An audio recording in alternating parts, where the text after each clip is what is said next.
So what we're going to do tonight is we're going to talk about another example of using Spring WebMVC. Spring WebMVC is the version of Spring that allows you to do synchronous programming using classic Java types like long, string, list, map, and things like that. And the particular example that we're going to look at here is available on my GitHub repository. So if you go to my GitHub repository, my live lessons repository, which is pretty much where everything is for the most part, and you go down to the very bottom, you'll see something called WebMVC.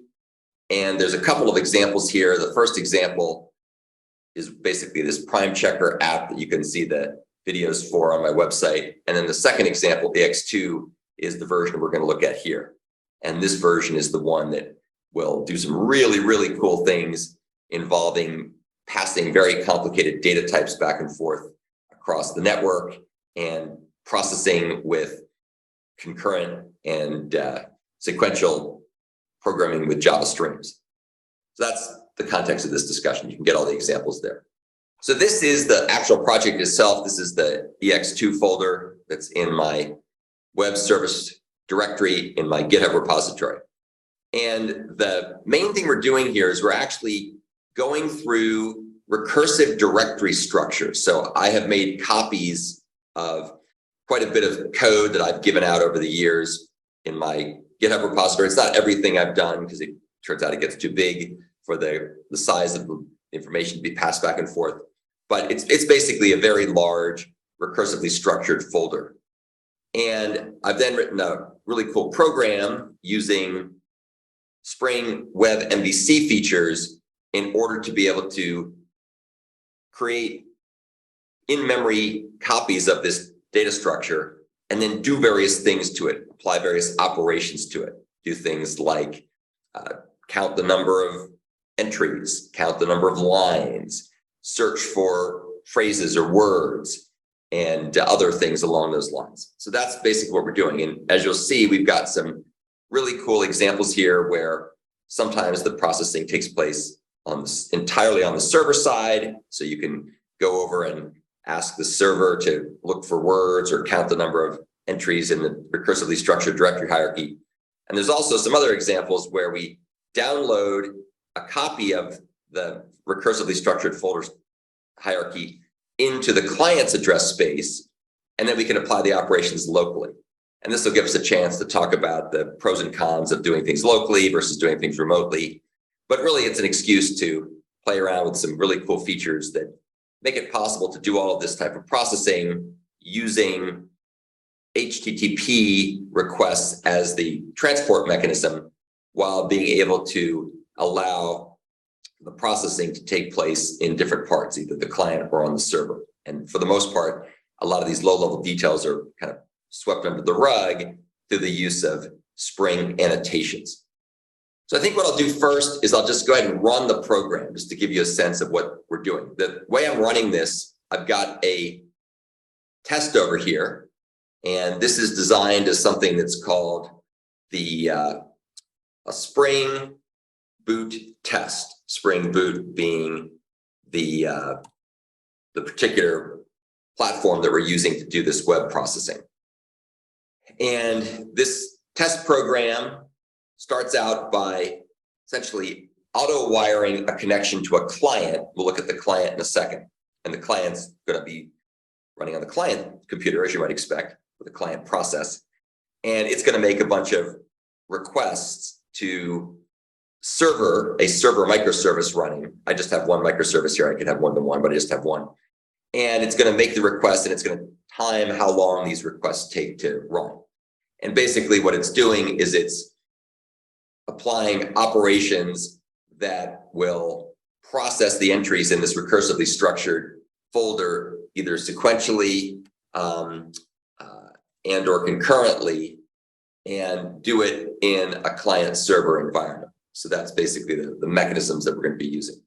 And what's also cool, as I mentioned before, is this example is going to show how you can encode and decode complex objects that use inheritance relationships, and then automatically send them back and forth between processes using Spring, which is really cool. So auto wiring is a mechanism that Spring uses to support what's known as dependency injection. So it's basically, for those of you who get tired of writing constructor initializations in your code, you can auto wire stuff together. So this is basically auto wiring this test with something called a folder client. We'll talk about that later. It's over here in the main part of the program. And then we've got a test called run tests. And when we run this test here, this particular run test method will automatically launch the application, which is running as a service or a microservice, depending how you look at it. And then the client that we have here is going to make requests on that server to do various things. And we're going to run the tests both sequentially and concurrently. And we're also going to run the tests both mostly locally versus entirely remotely. And you'll see what I mean by that in a second. And we're going to keep track of how long all the things take to run. And when we're finished running everything, we're going to go ahead and get the results. So we've got these timing results that we've got here. And that's going to go ahead and print the times for all the operations from fastest to slowest. And then we'll kind of talk about what the pros and cons are of the different approaches. So let's go ahead and run this thing. We just say run tests and it goes off. And what it's doing here is it's automatically launching the server component, which is running in something called a folder application, which is going to be managing a folder controller, which delegates to a folder service. And we'll take a look at that in just a second. So here's the output of the tests. You can see that it does a bunch of operations, both sequentially and concurrently, as well as locally, mostly locally and entirely remotely. And so we get the same results in all the cases, which is good. And then you can see the time taken to do the various operations. And what's interesting about this, of course, is by and large, things that run with parallel streams are faster than things that run sequentially, although it depends on n, how many items we're dealing with. And something else to note here is when we create a folder remotely, we then get the folder passed back to us. The entire contents of the directory hierarchy are passed back to the client. And then at that point, when we do local operations, they're all super fast. But we had to pay the overhead to move everything over in the first place. So if you move everything locally, then you can do very fast operations, but you have to pay the cost of moving it. If you look at the stuff here that runs remotely, you'll see that it obviously takes longer to run than the stuff that runs locally because we have to bundle up the requests and send them over to the server. However, we don't have to go ahead and download the entire contents of the folder into the client in one fell swoop. So it all depends on whether you're going to be downloading something once and then accessing it many times, in which case it probably makes sense to cache it, as we're doing here, or whether you're going to do things mostly remotely, in which case you just pay the overhead of sending the requests across the network. So that's just kind of a quick overview of the way you run the program. I'll also give you just a very, very high-level tour of the folder structure. You can see we have a test folder that's got the test we ran, and then we have the main folder where we have all the client and the server code. We have some client code. We have code here that's going to actually do all these tests. And then we have a really cool file that's a proxy that allows the client not to know or care that it's actually running across a network, which is pretty cool. And then we have another folder that has a bunch of common classes that are used both by the client side and the server side. Then we have a kind of the data model, which is the recursively structured hierarchy in the recursively structured folder of the contents in our file system. And that's actually really, really interesting. We'll take a closer look at that. And then we've got the server code. This is almost always done kind of the same way. You have an application, a controller, and a service. And we do it that way here too.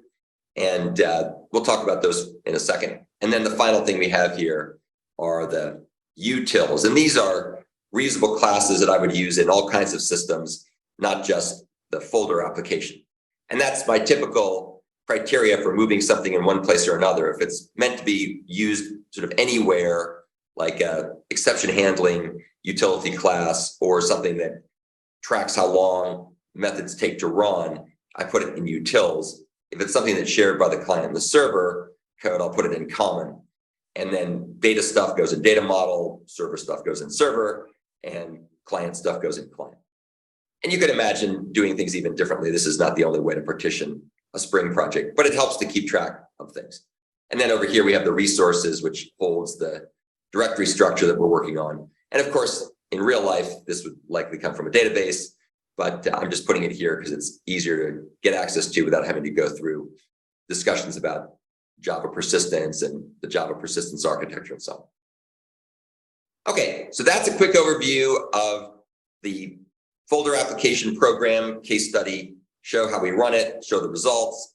And what we're going to do in the upcoming videos is then kind of break down the different pieces and look at how they all work.